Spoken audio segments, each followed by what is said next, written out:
Sir, you are not recording, sir. Yeah, I have started. Thank you very much. Please remind me whenever I forget. And most of the time I actually forget. You know what? I mean, in our early setting options, when I scheduled, there's an option, okay, whether I want to record or not. But in these present cases, we have to do it here. So please remind me. Now, so let's.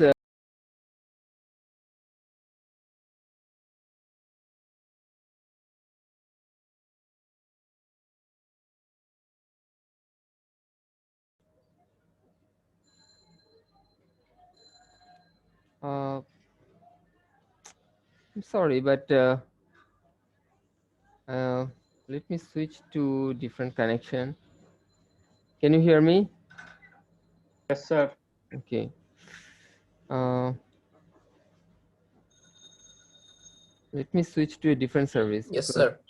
because I don't know which one works better, but I'm just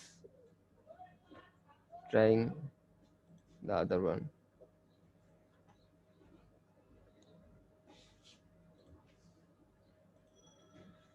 Okay.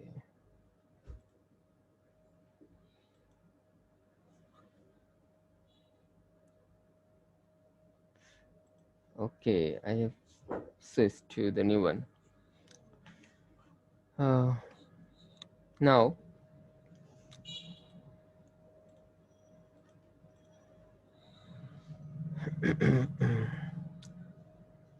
this CDMA is compared with the case where there are many people, maybe in a party, and they all are talking together, but you can still, or all the conversations can still recognized, or one can understand what his mate is saying. If say, let's consider that there are different pairs, okay, in the party who are talking to each other. Okay, maybe we have like 50 pairs in a party, so they all are talking to each other, so they are closely located. Now in this case, uh, it can still be possible that one can understand what his mate is saying if all these people use different language. Okay, I mean, try to visualize, uh, if they all use different languages, then probably, I mean, say your friend is talking in Bangla, but other languages are completely different. So although you the sound from others are coming to you, you will probably be still be able to understand what your friend is saying, because it's a different language. So other, I mean, the sound from others appear as some noise. They I mean, it's not like it doesn't disturb you at all. It does, but you, I mean, the other languages you cannot understand. Okay, if it is like that, that all other languages are so different, you don't understand those languages. Maybe say languages of Argentina and Brazil and whatever. So you don't understand those languages. So you understand only Bangla. So other languages uh, uh, will just appear as some noise. That's it, some disturbance or nuisance. So uh, similarly, in the case of CDMA, every pair uses a particular code, and the receiver cannot decode the other codes. Okay, or I mean, it uses the particular code of its uh, friend or its transmitter, the transmitter that should work with the receiver. So since it is using what I mean that every pair, okay, is given a has a particular specific key. is a particular code. Okay. Like the different codes we are comparing here with different languages. Okay. So the codes are different, and the receiver, well, let me see how many of you are there. Okay, almost very good. Almost all of you have joined already, and you can understand me, right? Yes, sir. Yes, sir. Okay. Yes, Yes, sir. sir. Okay, let's go back. So the I mean, for every pair of transmitter and receiver, there is a particular code which others are not using, and the receiver uses this code to decode, so it can understand what its transmitter is sending, and it can retrieve the information. But since it is using this particular code, all other transmissions it cannot recognize. Okay, I mean, to recognize someone, I mean the transmission of someone else, it needs to use the other code. I mean the code that the other transmitter is using. Okay, but it's using this particular code, so it can understand only its own counterpart or mate or its own transmitter. Okay. Now let us go back to our example of language. If I say that you had 50 pairs in the party. Now, if I increase the number like 100, okay, then it will be more troublesome for you. Okay. Now, probably the understanding will be little more difficult.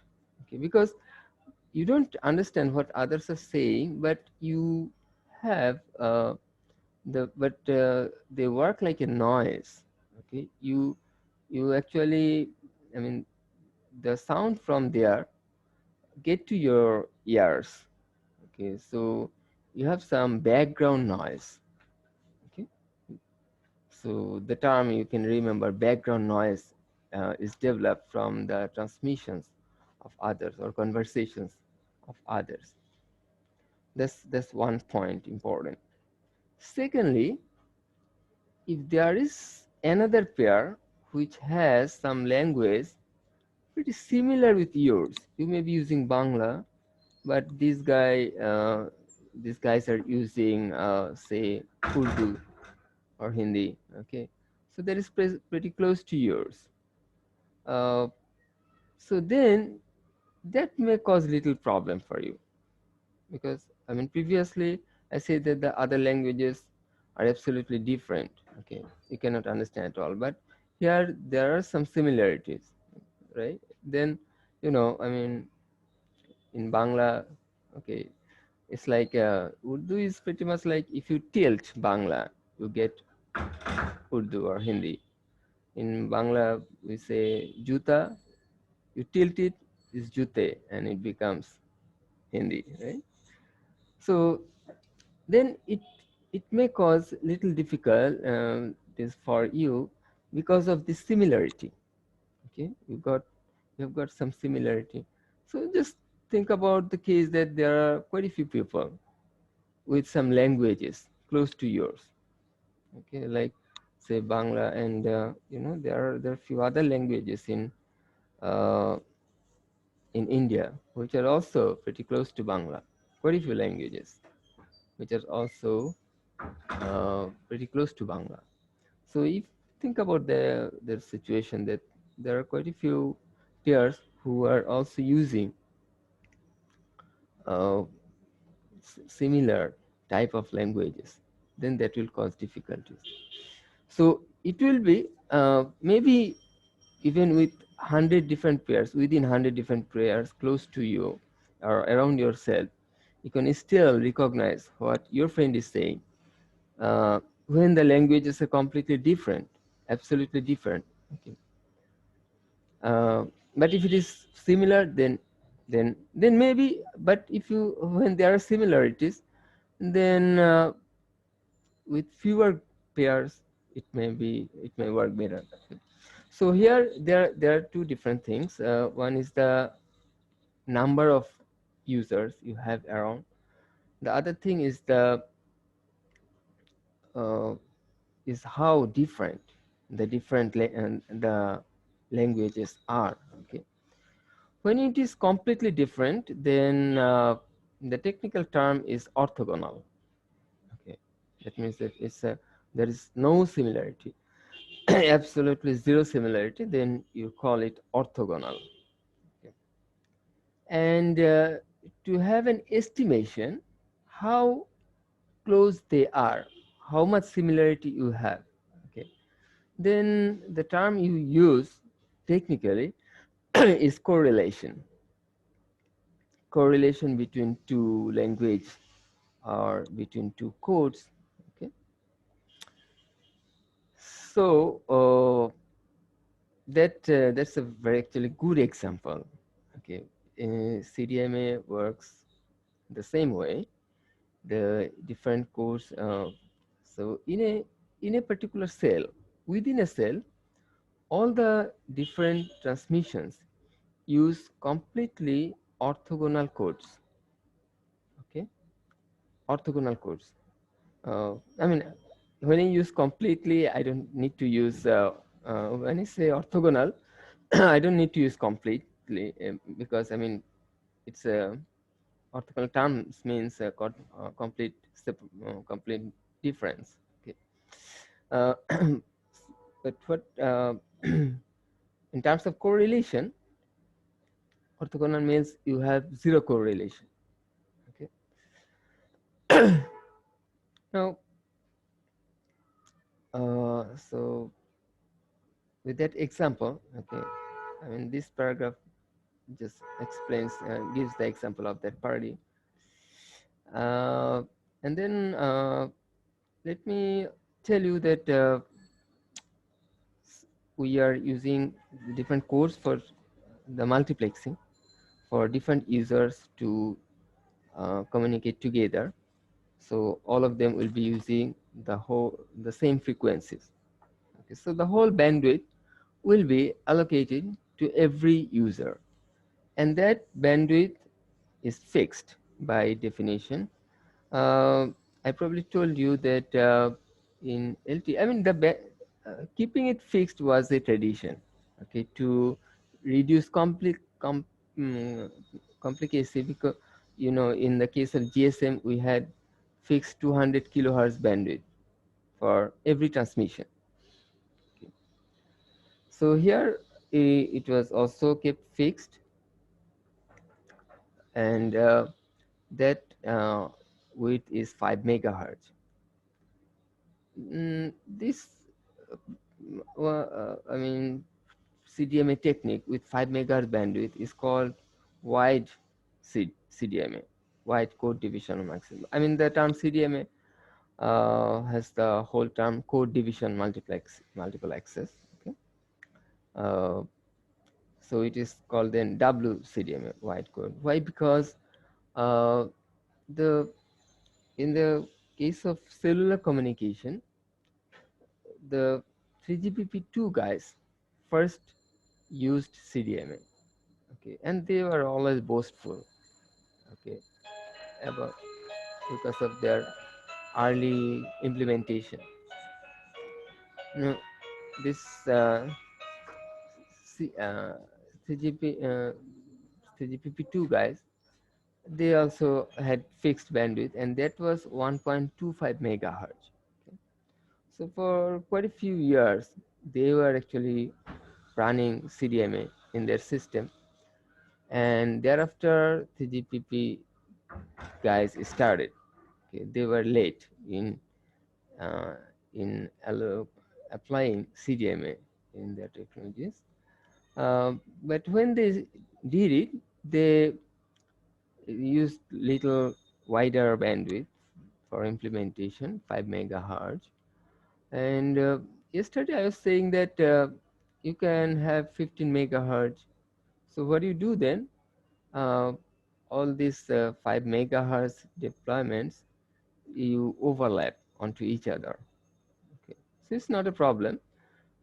You don't have to uh, limit with 5 megahertz implementation. It can be, but it has to be some multiple of 5 megahertz, so you can overlap.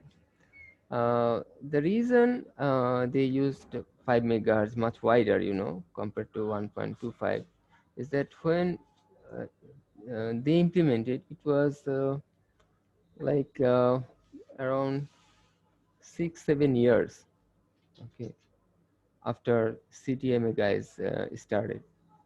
So because of this time difference, the public demand became much higher.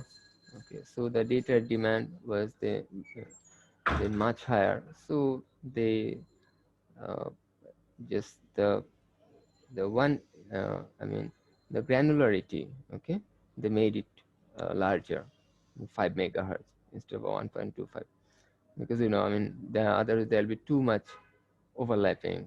Okay. And I mean, when they first deployed, then the, I mean, just 5 megahertz deployment was pretty much sufficient to serve the purpose or to fulfill the uh, demand of people. Okay, uh, so that 5 megahertz was justified with. Now, as I'm telling you that will be using some codes, and their correlation properties are important to actually dictate how much you will be able to recognize your own signals. So let us look into more the correlation concepts for codes. Sir, And this particular part, yes, yes, I had a question that I have a little confusion. Like in previous semester, we saw that if we have 5 megahertz bandwidth, we were divide into the area into clusters, and then every cluster maybe there are 5 cells. Then we allocate 1 megahertz in itself on the right, 5 megahertz. right. Is this concept here also, or we give the 5 megahertz in every of the cells in the CDMA technique? Right. In the last semester, we took 2G as our example Yes, sir. because that uh, theme could be best explained with 2G deployment. Yes, sir. Now, in the case of 3G, you multiplex only using codes, okay, and nothing else. So Oh. not frequencies. So, sir, every cell get the whole So frequency, sir. every cell. I mean, by cell, I mean, say, I mean, if you have different sectors, okay, Yes, sir. all sectors or all cells in the whole country, they all will be using the same frequencies. I mean, it's like, say, in a cell, well, let me tell you that in the case of 2G, the terms were like this. Say the base station was called BTS. I'll give you the terms separately in a table. I'm just telling you now that the base station was called. There are always formal names. We call base station, but there are formal names in each technologies, like BTS in 2G. In 3G, it is node B. In 4G, it is E node B. Uh, Also, in 2G, the area under one BTS was called cell, and then you split using different antennas on the same BTS, and these different coverage areas were called sectors. That's what we'll discuss in the last semester. Now, Yes, sir. gradually, I mean, the terminology got little different because, actually a sector has an independent operation, right? A sector has, you apply all of your cellular concepts, okay?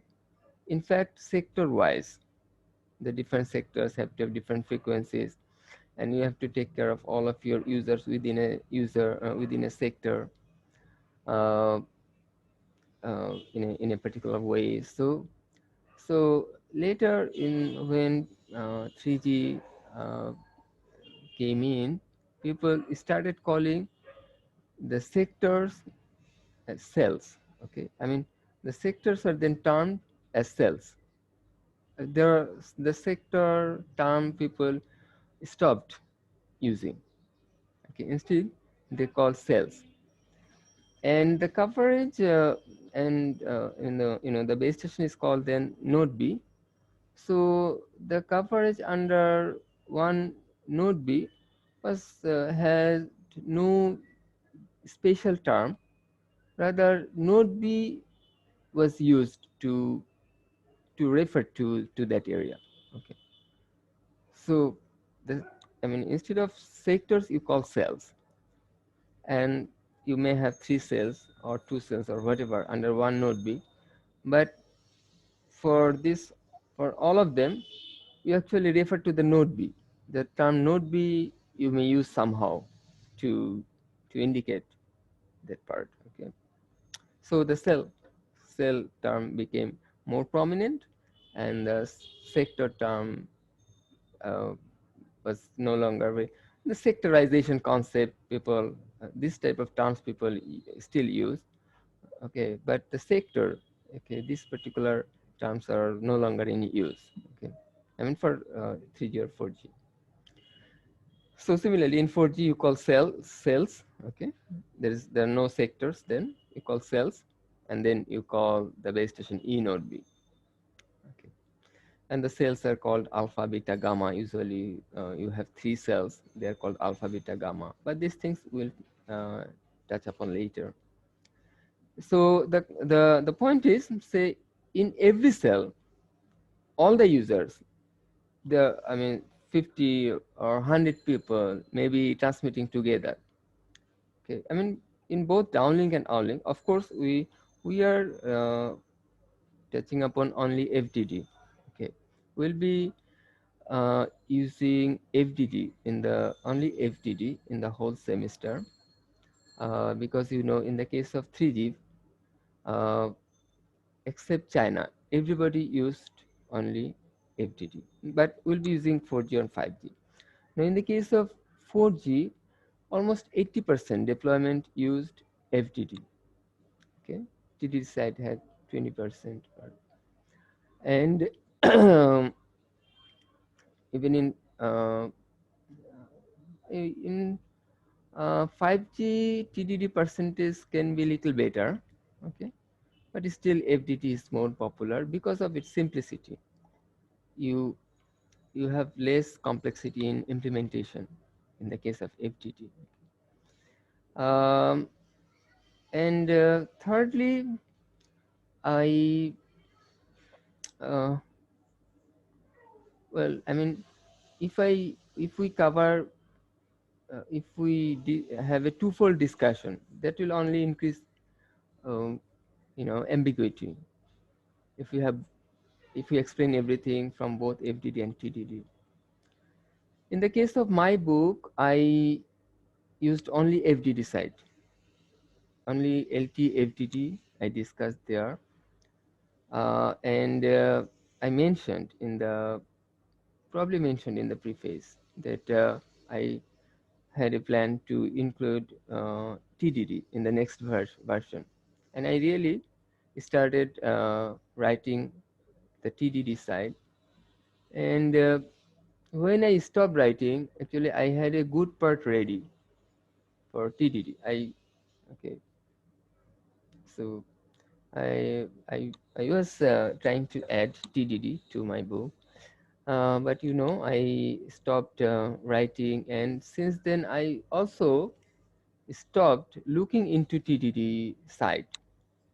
Okay, so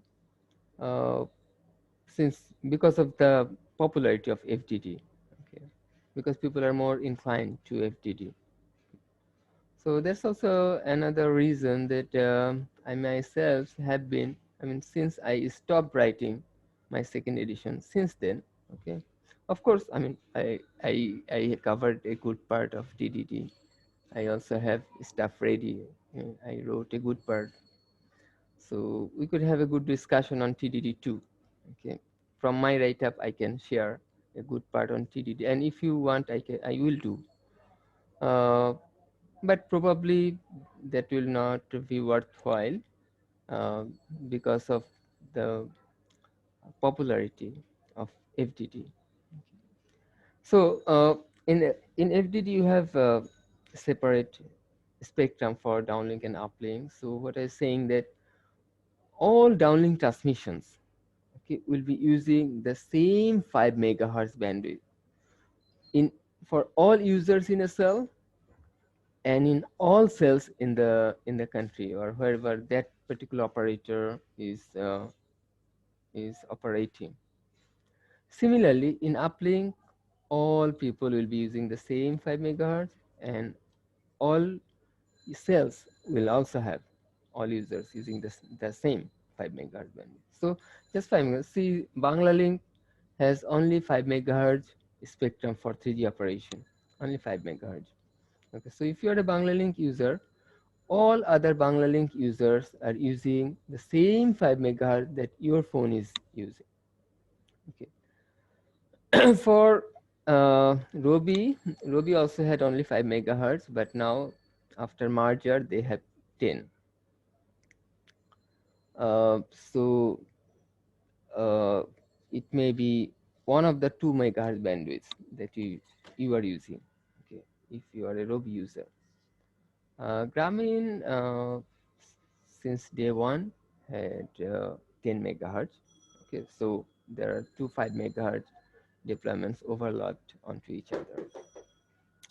So you have everyone using the same frequencies and they keep transmitting all the time. Okay, I mean if there are data.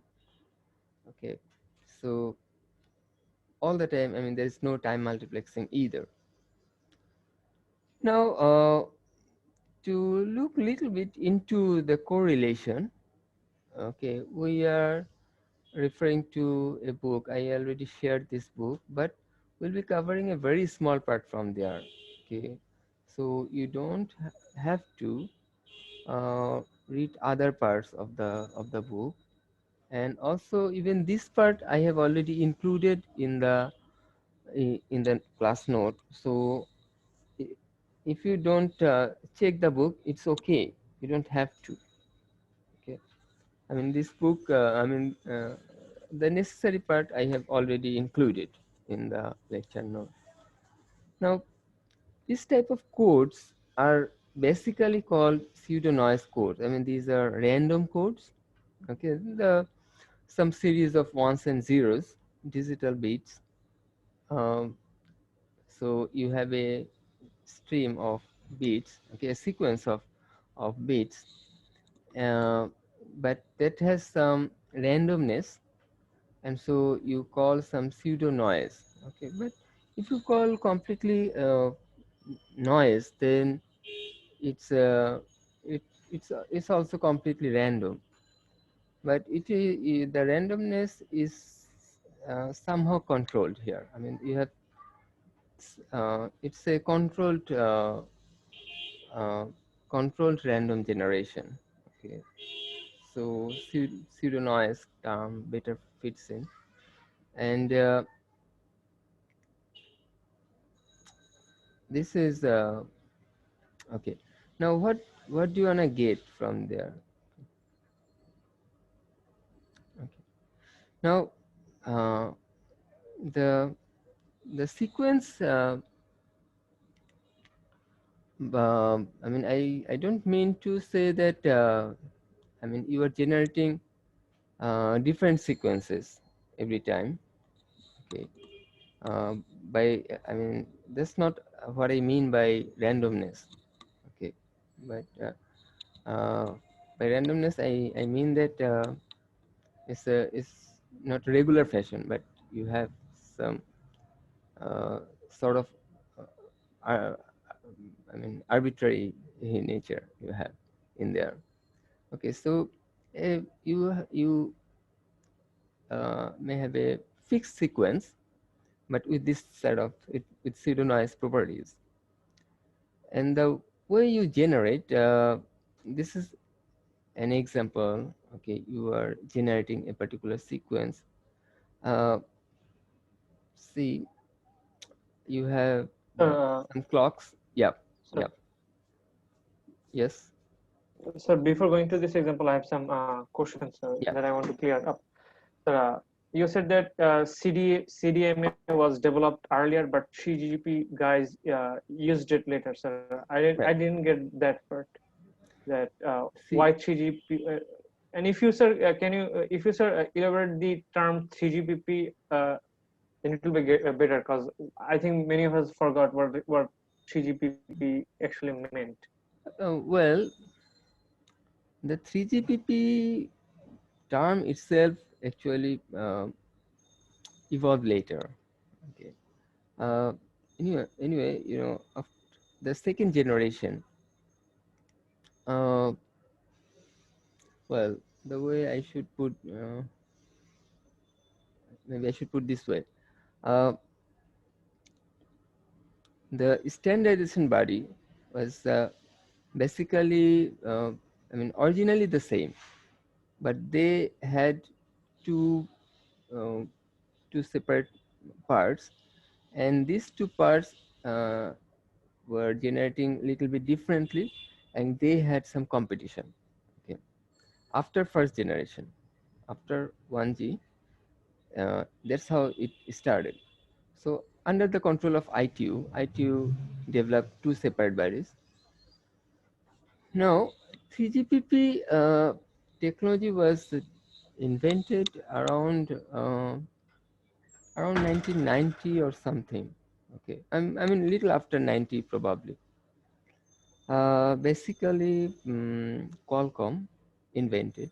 Okay, I mean the term, it is related to who invented. Then it is I mean it is say that Qualcomm did that. Okay, but there actually it's a set of a number of techniques. Okay, or CDMA technology revolves around a good number of patents. Okay, most of those patents are owned by Qualcomm, and I mean the early development of CDMA is from Qualcomm.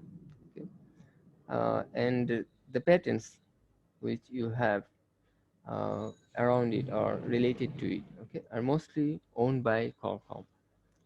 And there are many other. I mean, for the cellular technologies today, uh, I mean for 3G, 4G, 5G, whatever, you know, there is a business with patents for all different technologies. You know, there are always business with patents. Okay, people have patents, and other industries, they have to use that, and they have to pay the guys who invented. So a major source of Qualcomm revenue is its patents.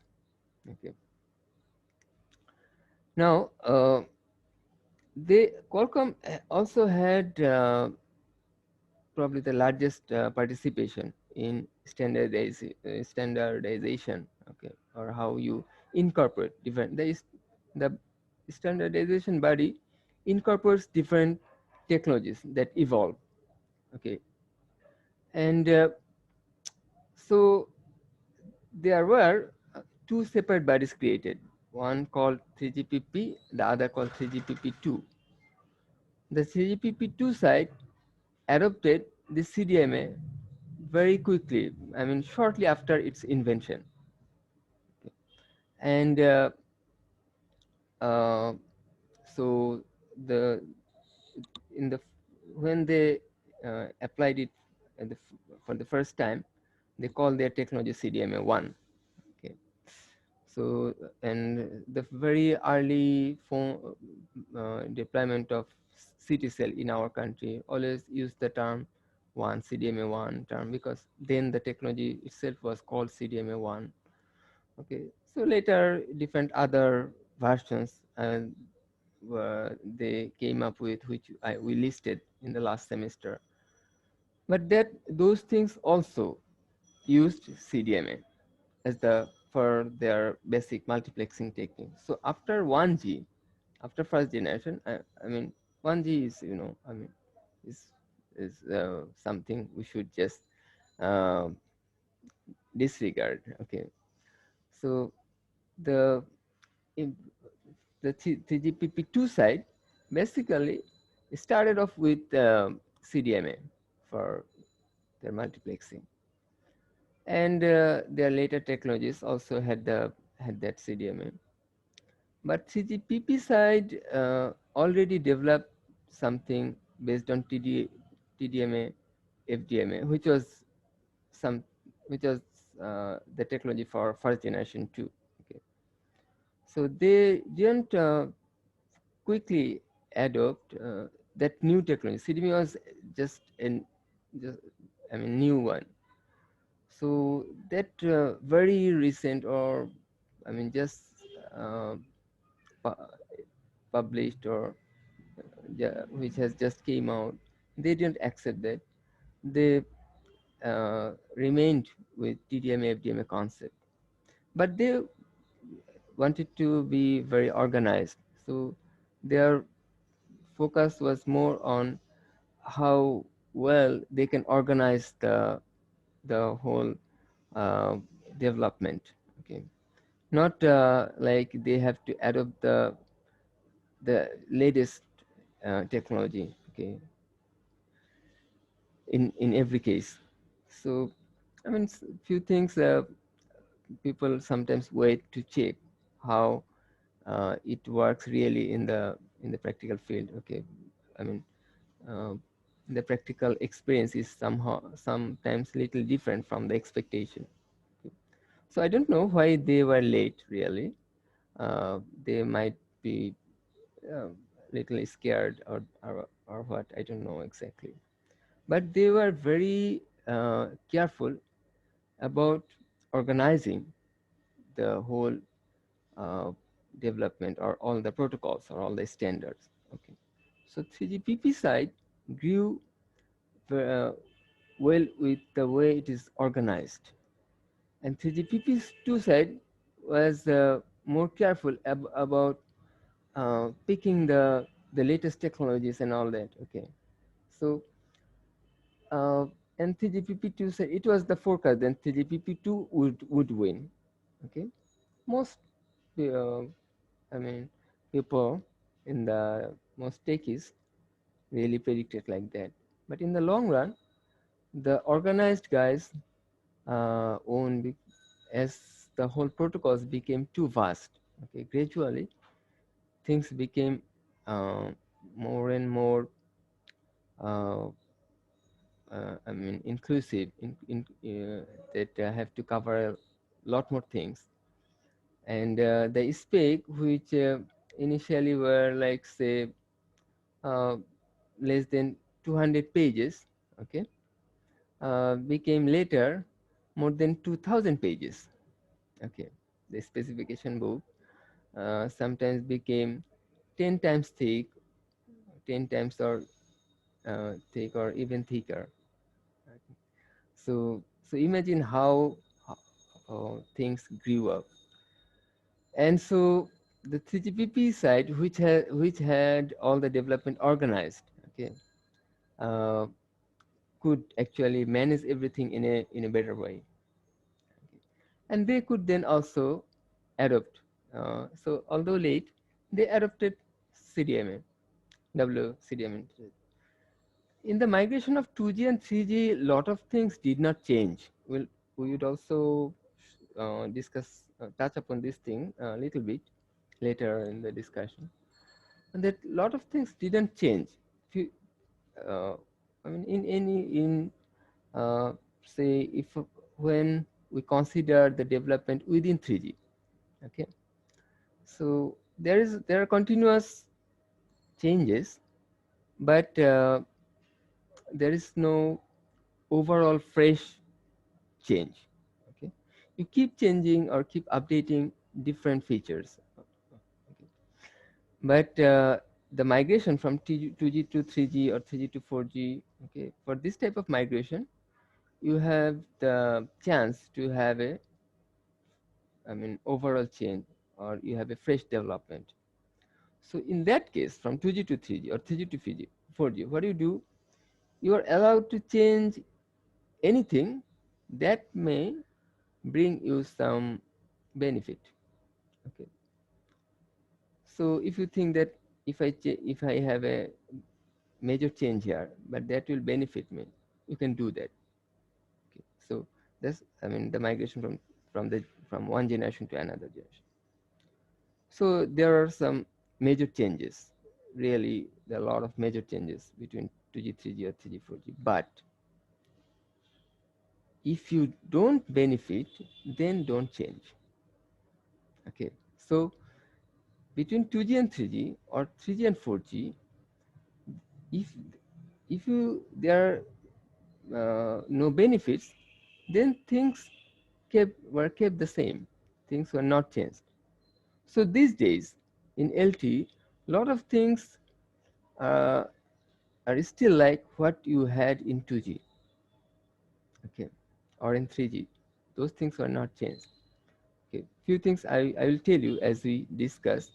I'll sometimes tell you that these things we also had in the case of 3G and 2G.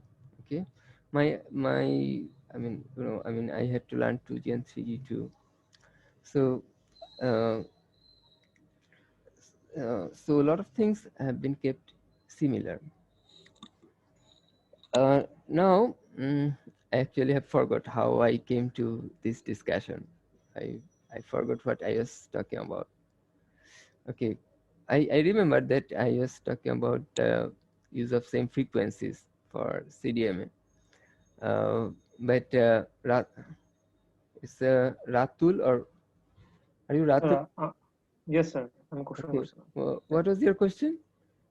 So the different sir, the I wanted that use elaborate the term 3GPP a bit more, and why 3GPP later adopted CDMA. Okay. Okay. So as I said that I'm not sure why they were late. Okay. But 3GPP2 side always boasted because they had CDMA, this side didn't have. Okay. So but they were still late. But when they developed in a more cautious way, and as I said that in a more organized way. Okay. So it was much more organized. The WCDMA was developed when they adopted CDMA. They adopted in a much more organized way. In fact, why? I also had to learn 3GPP2. Okay, to some extent, and so I had the experience. Okay, uh, I also did some course on back in USA. I did some course on the difference between 3GPP and 3GPP2. Okay, after learning 3GPP2 to some extent, I did that course about the difference between. So it's and 3GPP2 side also had really few things very, excellent. Okay. Uh, uh, I mean, it would be also interesting if we discussed 3GPP2, okay, the basic technology, interesting. But that's a dying technology, so we don't do that. Anyway, so uh, uh, so for for almost 2 decades, it was the understanding, it was the impression that 3GPP2 side would beat 3GPP, but things started changing thereafter. Okay, 3GPP side started winning. Even the largest operator, Verizon, had 3GPP2 in USA, and yeah, I mean, two of the largest operators. Okay, I mean, when I first went to USA, there were 6 large operators, but during my stay, 2 mergers occurred. So later there are 4. and out of 4, 2 had 3GPP2 and 2 had 3GPP. Okay, but there, I mean, 3GPP2 side had more customers. Verizon had the largest number of customers with 3GPP2. Anyway, so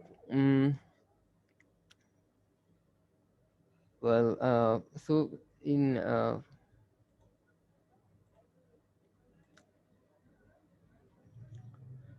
if I look at a, I just want to have a very simple example, so you get you just can feel how correlation is used here. Okay. Because the whole thing, I mean, correlation is the basis for this CDMA. And also since then, correlation has been in great use, even in LTE, 2G, 4G, 5G, wherever. Okay, correlation for the computation for correlation. I mean, you have a pretty long process, but because of the high processing speed, people can now do it. Okay, so that's I mean, from implementation, you have that strength now. Okay, so that's also another reason that the correlation can be used. Now you see, okay, since I have already told you that correlation is the basis and that you use for the course, so let me tell you what type of correlation properties you actually look forward to or what you want. Okay, now the sequence, okay, uh, a particular sequence you have, one type of sequence. One type of sequence means you have a particular sequence, PN sequence. That the property of that sequence is given by two types of correlation properties: autocorrelation and cross correlation. By autocorrelation, you mean the correlation properties with the same code. Okay, you correlate a code with itself, and that's what we will explain now. Autocorrelation. We'll pick a small code and we'll calculate its autocorrelation. Okay.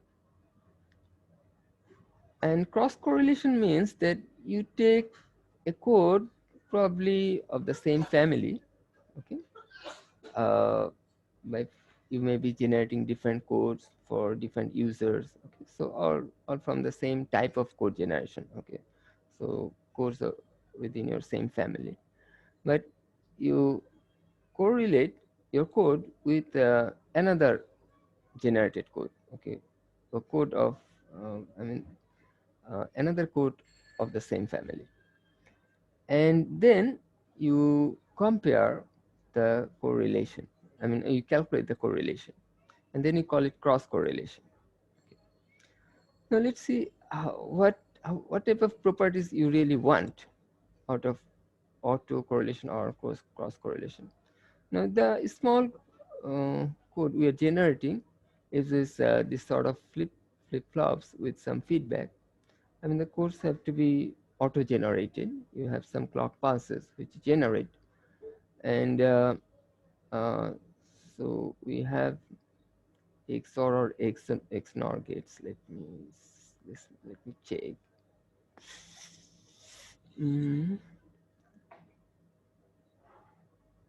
So when you have okay, and the after clock pulse, what do you have is, I mean, you just transfer. These are like flip-flops.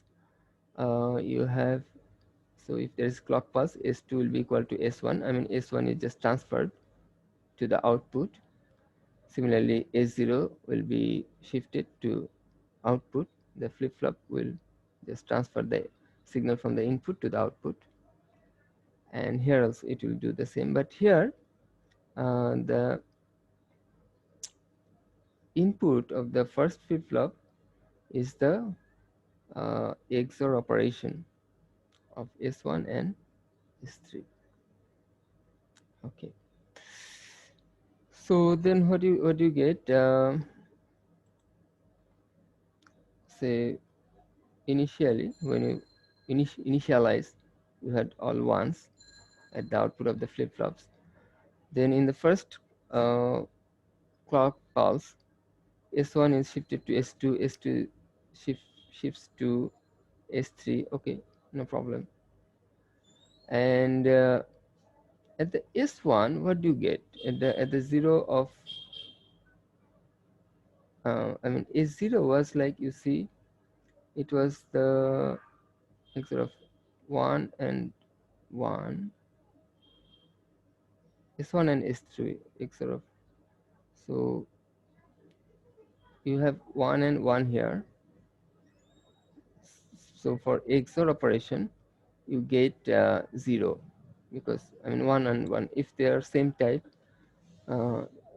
then I mean it will be 0 for XOR. So it's 0, and that 0 shifts to S1. So in S1 you get 0. Then again you shift, the 0 shifts here, 0 shifts here, 0 shifts here. But the input of I mean here was, I mean you had 0 here, and here you had 1, 0 and 1, opposite type. So the input will be 1, and this 1 shifts to S1. So the clock pulse gives you 1 here. Okay. Again you have 1 and 1. So in the next plus you get 0. Okay. Okay. So this way on and on, and any of you can follow it closely. Even if you fail to follow what I have shown you, it won't be difficult for you to follow from here. So what you get at the output, I mean the output of S3 is our final output, and there you get a sequence 1 1 0 1 0 0. Thereafter you get the initial state back 1 1 1. So meaning that from there you will also have a repetition, because you got the initial state back at all the flip-flops. You will also have a repetition of the same sequence generation. Okay. So again 1 1 1 0 1 0 0 will be generated. So the code length here is 7, and that repeat one after another.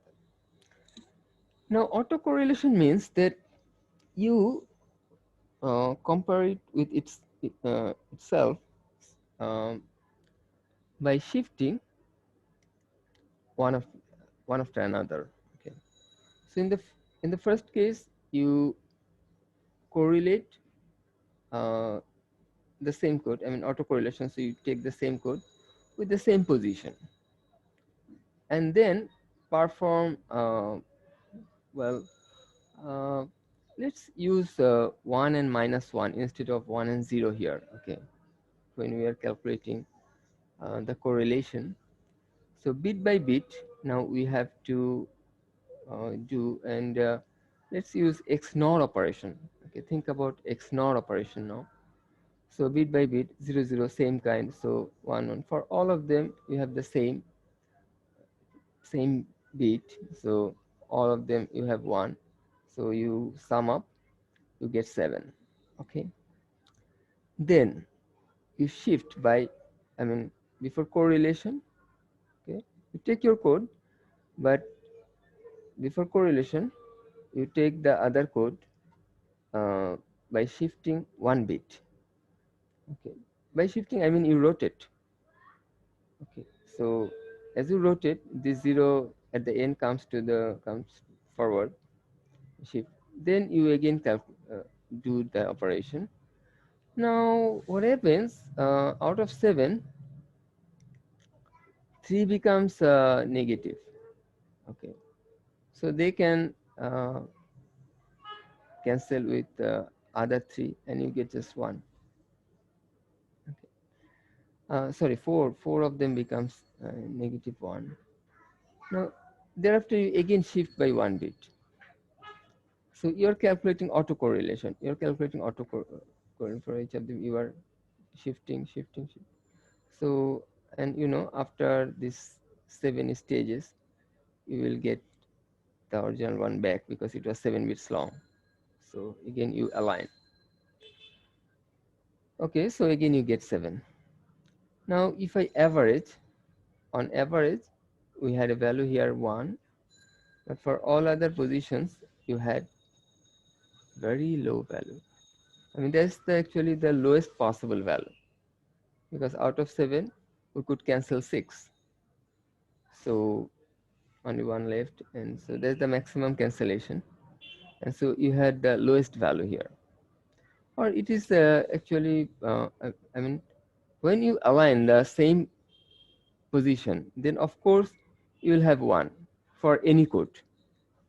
Whatever the quality of the code is, with the same position alignment, you will have definitely 1. But with other positions, the value you get, whether it is low or high, how low it is, that depends on the quality of the code. Now in this case, the quality is good. The quality of the, I mean the autocorrelation property is good.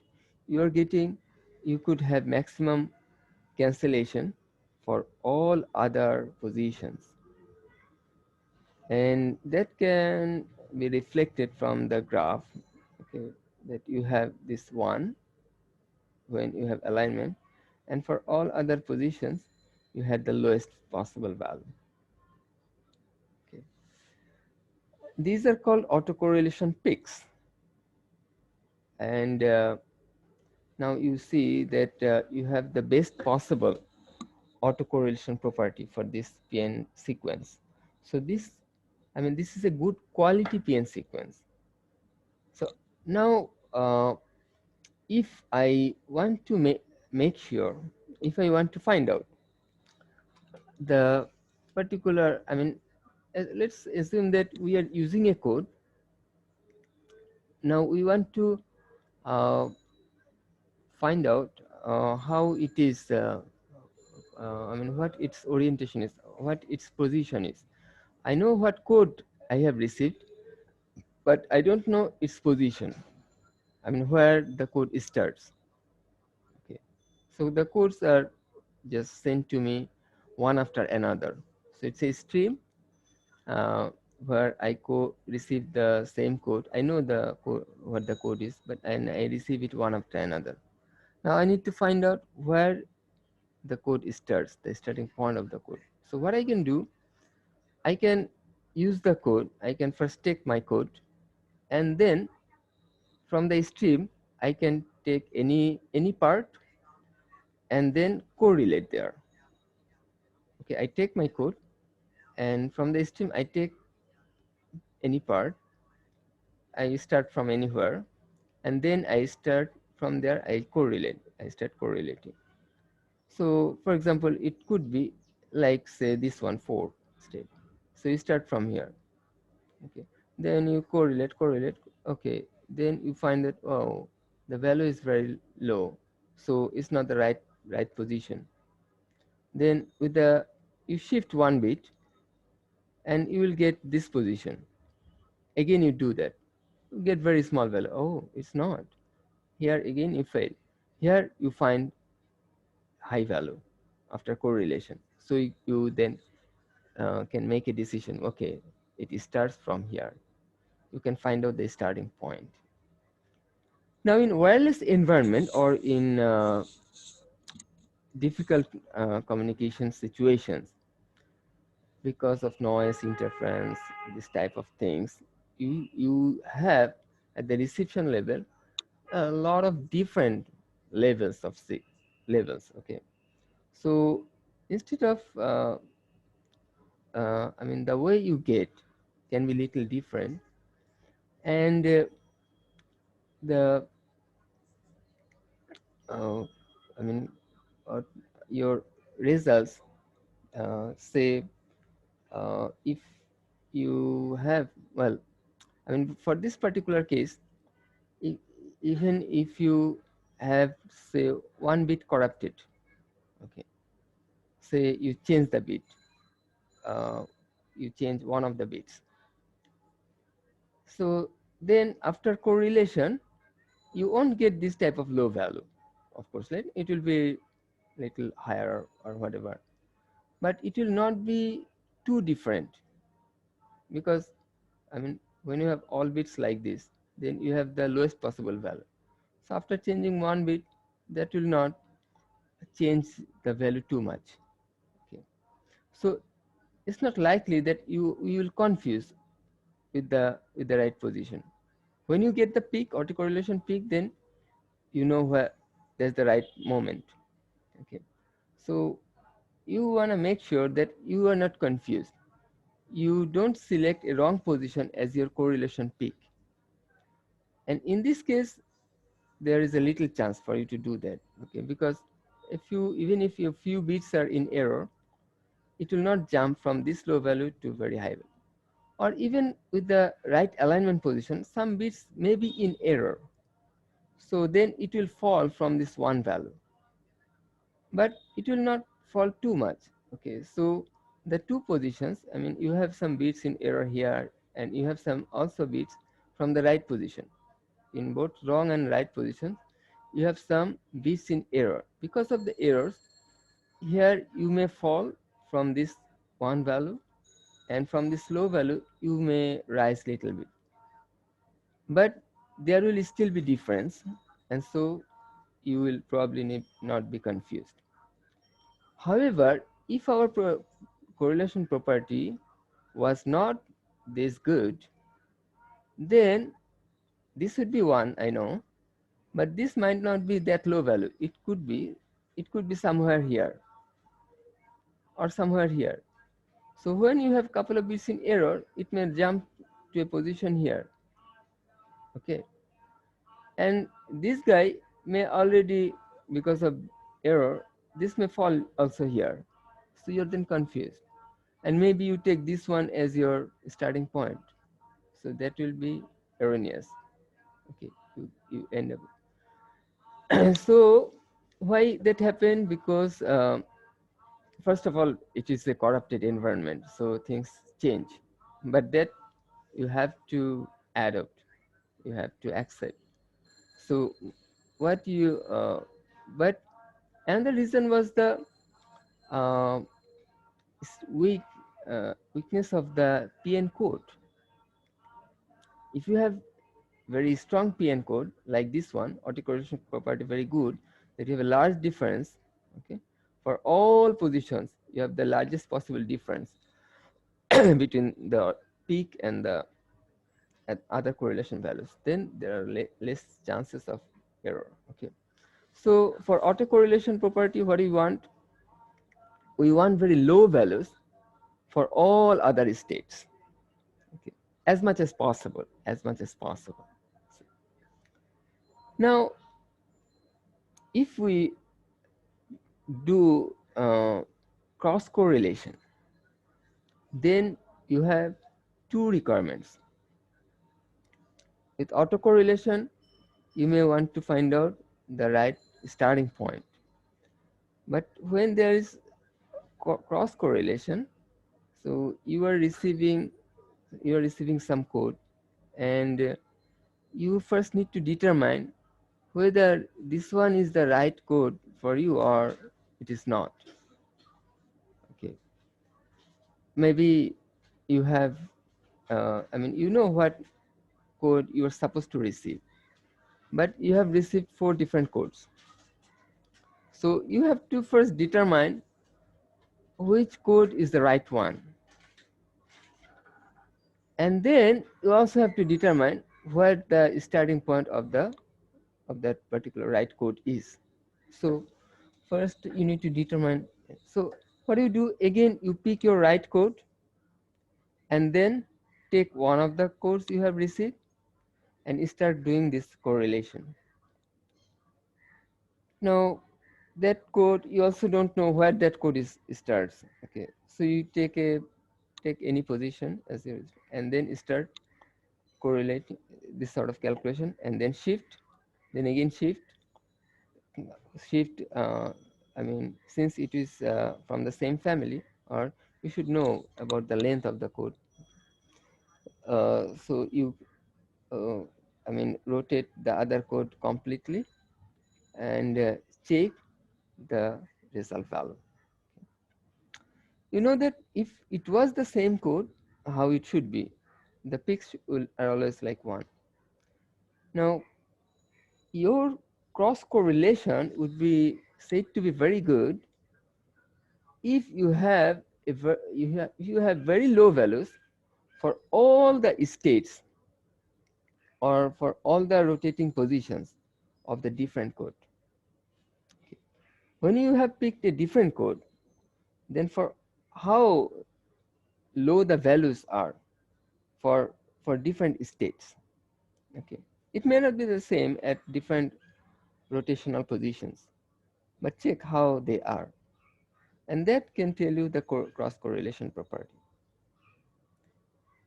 If you have perfect cross correlation, yeah, your question. So we have next class starting now. Oh really? Oh okay. I'm sorry, I forgot. I thought it was 12. Oh, okay. I have to stop. Actually, I could not go far. Anyway, we'll start from here the next day. And I have already shared this lecture in the Google Drive, and I have also created Google Classroom. Okay, please join the classroom. Okay, that's it for today. Thank you for your time.